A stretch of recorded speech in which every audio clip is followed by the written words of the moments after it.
So today is a very special day with Spotify because I just reached 100,000 followers on my Techno page. So thank you so much to everyone who's following me on my page. I mean, that's amazing. So it took 9 years to get there, and yeah, I'm like super psyched. Thank you again. And you're gonna hear a lot more music. You're gonna hear a lot more, about me, and I'm starting to tour right now. So I'm gonna be on the road a little bit more. I have a bunch of new songs coming up and big remix coming out next month. But yeah, thanks a lot for 100,000 followers. That's insane. You can learn new things through different avenues.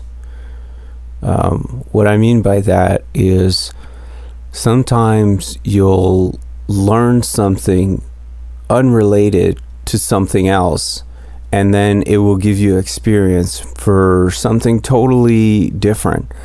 That's why I think in school, every subject is really important. Even art. I mean, I know a lot of curriculums are trying to remove art and music because they don't really see the point. But what people don't understand is you're gonna learn something through doing art that you can potentially apply for something else. Same with mathematics and English, and like for me, I mean, I know French, like something like that. Learning a new language will give you more knowledge, will make you smarter in different avenues. And I mean, a small example is I feel like sometimes people listen to my music and maybe they feel like it's different because I was born and raised near Montreal, and because of that, in a French Canadian environment, I was exposed to English, like a lot of people, they're exposed to the US if you're in Canada, and that influences you in some way. But as some of you know, living in Quebec it's like a very secluded place. Like I feel like it has its own culture. It has its own like specific feel to it, and I subconsciously I probably bring that into the music.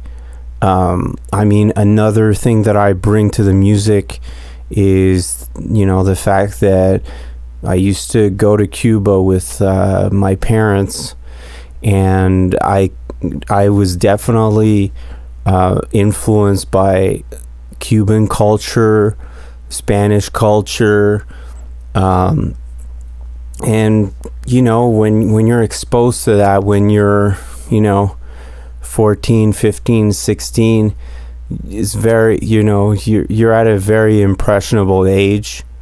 I was exposed to American culture, just going there on vacation again with my parents. I was also exposed to Greek culture, international culture. I was exposed to French Canadian music and French Canadian culture, and I feel like in some way, shape, or form, I use that knowledge. I use those small experiences, and I put it in my creative outlets. So, I mean, if you listen to my music, you're going to hear some international feel. You're going to hear some Spanish feel to it. You're going to hear, Cuban type feel. You're going to hear a lot of different things that, because I was exposed to early on in life. That's why you can hear that in the music. But as I'm getting older also, I'm getting exposed to different things. I'm getting, I read a lot of articles every day about so many things that are unrelated. I mean, like today, for example, I was, reading an article on Einstein's brain. For some of you that may or may not know, Einstein's brain was first analyzed by a neuroscientist at McMaster University in Hamilton, Ontario, and that's also the university that I went to. I did French literature, got a master's degree in that, and anyway, I was just reading this article today. It was very interesting. It said that Einstein's brain was actually smaller than most humans' brains.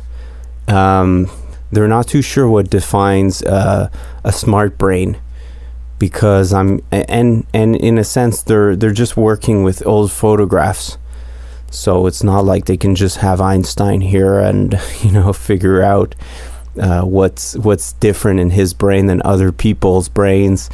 And there's also been speculations that since he worked at an invention patent office, you never know, he might have seen something that wanted to get patented, and then he might have used those in his own studies, might have stolen them. We'll never really know.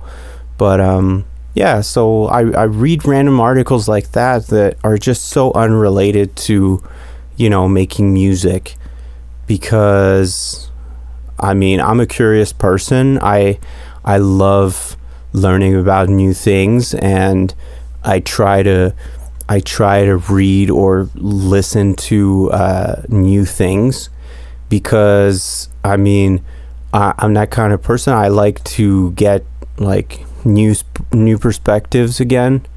I've been talking about that a lot, about new perspectives. Reading articles for me, reading new books, it's very eye-opening. A really good book that I was listening to, and I've listened to probably 10 times now, is Rick Rubin's new book. It's called The Creative Act, A Way of Being. And in his book, he says that when you make music, you kind of have to do it for yourself, because if you're trying to make music with something in mind, with expectation, or with a market in mind, usually you're not going to succeed. So what he's saying is that getting famous or whatever off of your music is so it's so hard that it's almost better not to even do it for that. And you have to take it in some ways, because he comes from a very well-off family.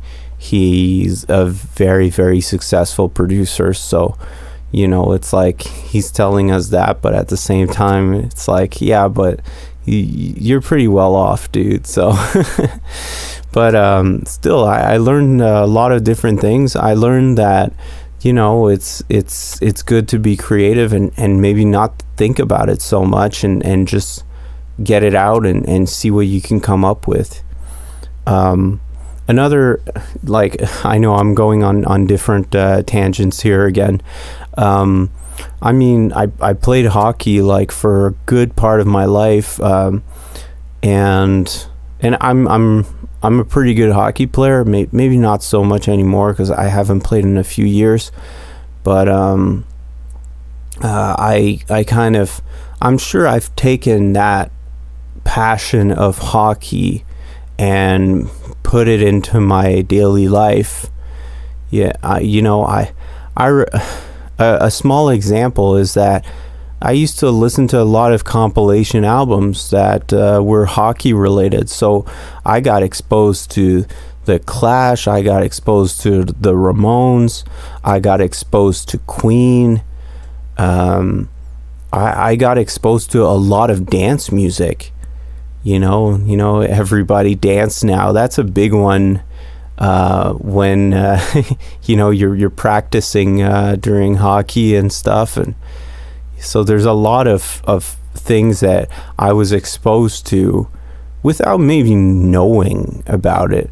And I decided to go towards music, but it could have been other things. I was planning to become a teacher before my music career started. I was going to be a French teacher, and I'm kind of glad, honestly, that my career just took off, because that's what I really wanted to do. But it was smart to at least have some backup plan, just in case it didn't work out. But back then I never thought of a plan B. I always thought that my plan A was I was gonna make music. And a lot of things that I've been exposed to in my life, I try to put it in the music. And I guess my unique experience has given vision to my creative outlet, and seems like it does resonate with a lot of people, and I think that's awesome. I mean, it could have not resonated too, and that's perfectly fine. But yeah, I'm really glad that it resonated in some way, and I love using my everyday experiences and my experiences growing up and stuff, and just incorporating them into my creative things. Also, before I leave, I also want to thank the Canadian government. I just got a grant for my tour coming up next month. I'm playing my first show next week, actually, at Elsewhere in Brooklyn, and then I'm playing a bunch of other shows too. But I'm thankful that the Canadian government is giving me a grant to tour. It makes it a lot easier. This is actually my first grant that I've ever had, and I'm so thankful. I mean, it's been 9 years, and just getting a small break like that, it definitely helps. Anyway, I will talk to you in another episode. Bye, everyone.